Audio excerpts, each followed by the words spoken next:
Hello friends, my name is Emile, and welcome back to another edition of the Hot Lap Classic. This time taking a look at the 1997 TVR Cerbera Speed 6. This is one of my personal favourite cars of all time. I absolutely adore the Speed 6 Cerbera. However, it is actually the worst of the Cerberas in the game. The 4.2 and the 4.5 both make more power and actually weigh slightly less because, of course, this has the 6-cylinder and those two have the 8-cylinder. However, despite that, I have a sneaking suspicion maybe this one could be quicker than those because it is slightly more restrained. That's a word you can use on a TVR, apparently. Twin-engined rear-wheel drive, 541 horsepower. That's still a lot, however, it is less than you'd get from the 4.2 and the 4.5. The torque is a lot, and it weighs 1,007 kilos.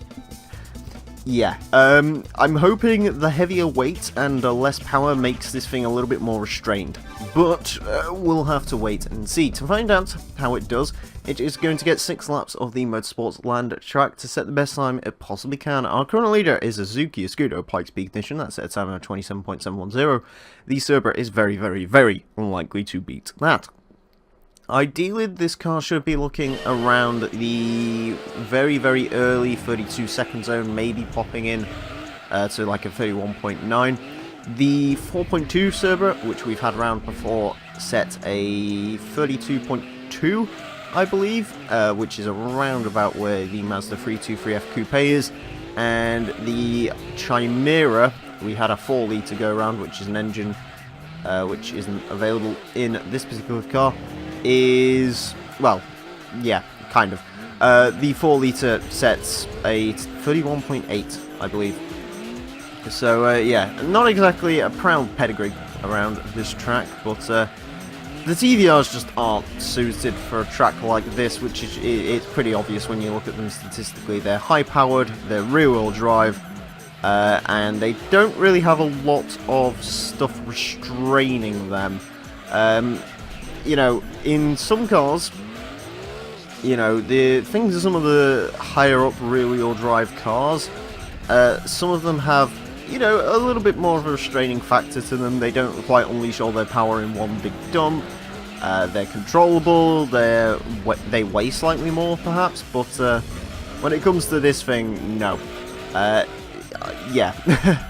It just has a lot of power, and you know, some of the higher up rear-wheel drive cars don't have a lot of power, because power around this track after a while becomes rather unnecessary, and TVR is the leader in the TVR is the leader of all things unnecessary. That being said, a 31.745. Wow, okay, I was not expecting the Cerbera to quite get up towards that level. Yeah.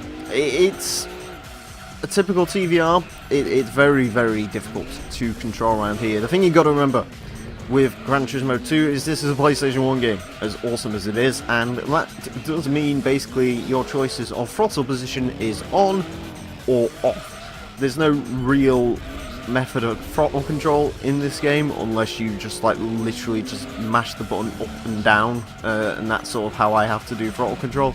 And yeah, a TVR, or in a TVR, you do need to sort of feather the power on. Just build it up. Just build it up. Don't just unleash it in one big gulf, because it will try to kill you. And as you can probably see by some of the unnecessary tail sliding, it is trying to kill me. The nice way to approach a TVR is it's a lot like approaching a snake. Just don't make any sudden movements or anything like that. I was going to try and stop and get a run up onto the straight, but never mind. That does mean I've sort of cocked this lap up a bit, but it doesn't really matter because the Cerbera went about as quick as I was. Well, it went quicker than I was hoping it would actually. 31.745 is a very, very impressive time, but yeah. Just cock that up. Occasionally, you see it, I do like to sort of stop before the finish line. Just to give the car a better run up onto the straight. I was going to do that with this, but completely messed that one up. But yeah, it's hardly like it really matters, because yeah, that's about as fast as it's going to do. Let's see if I can get the TVR to do what it really wants to do. There you go, you've killed me.